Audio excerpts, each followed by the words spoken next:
This slide provides a useful definition of the field of public relations, that it is a total communication strategy conducted by a person, a government, or an organization trying to reach and persuade an audience to adopt a point of view. So public relations can be practiced by a company, a corporation, that's trying to convince the public that it is operating in an ethical manner, that it is a good corporate citizen, that it is trying to serve the interests of the local community. Public relations could also be practiced by a government that wants to persuade its citizens that its policies are just and fair and legitimate. A government might want to persuade the public to support a particular military intervention or war, such as a war in Iraq or Afghanistan. And PR, public relations, can also be practiced by a nonprofit organization that is trying to modify people's behavior in certain ways. So, for instance, an anti-smoking group might want to persuade the public to stop smoking by pointing out all of the health problems that result from smoking. Now, a lot of this, superficially, may sound very similar to the field of advertising that we've also talked about, because advertising also is in the persuasion business. Advertising tries to persuade people to adopt a point of view or to purchase a particular product that is featured in the ad. However, the key difference between advertising and public relations is that advertisers pay money to a media outlet to have their message presented. So an advertiser will pay money to a TV station to have a commercial aired. This means that for advertising, the advertiser has a very controlled environment for its message. All right, the advertiser has complete control over the content of the message that is presented in the commercial. Now, in contrast, public relations professionals are also trying to convey a message to try and persuade people, but these public relations professionals do not have complete control over the media outlet in which their message is presented.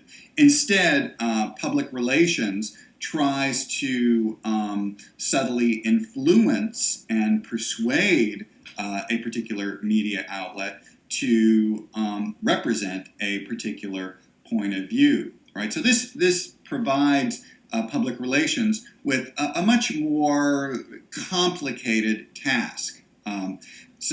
For instance, a PR professional might try to encourage a journalist at a newspaper or a reporter at a TV station to cover a story about a new product or some community organization that the corporation is involved in, right? The thing about this, though, is that the news organization, the reporter, does not have to cover that story. The news organization does not have to provide access to the PR professional to represent their point of view. So public relations is involved in a persuasive strategy at two levels. The PR professional is trying to persuade the public in certain ways, but PR is also trying to subtly influence media outlets to provide coverage to its particular point of view. So that's the real distinction between advertising and public relations.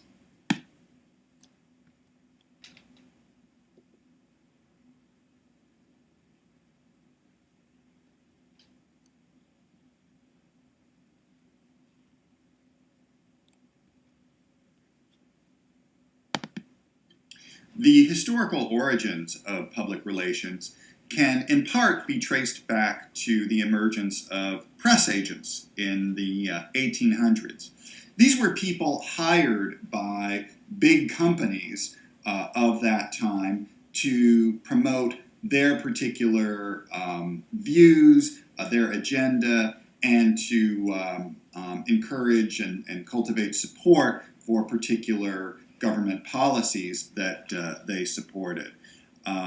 For instance, the major railroad companies of the 1800s wanted the government to subsidize their rail service. So they hired these press agents to try and cultivate public support for this government subsidy, and also the press agents tried to lobby government officials to also support these subsidies. Now, the press agents used a variety of methods to persuade the public and government officials, and a number of these strategies were rather questionable and ethically suspect. The press agents would essentially bribe journalists with money and goods and services to get the journalist to provide favorable coverage of the large companies' views and agenda. And also the press agent would bribe government officials with money, again, to get the official to support the proposed policies of the large company. In the case of the railroad companies, they wanted government officials to support these subsidies.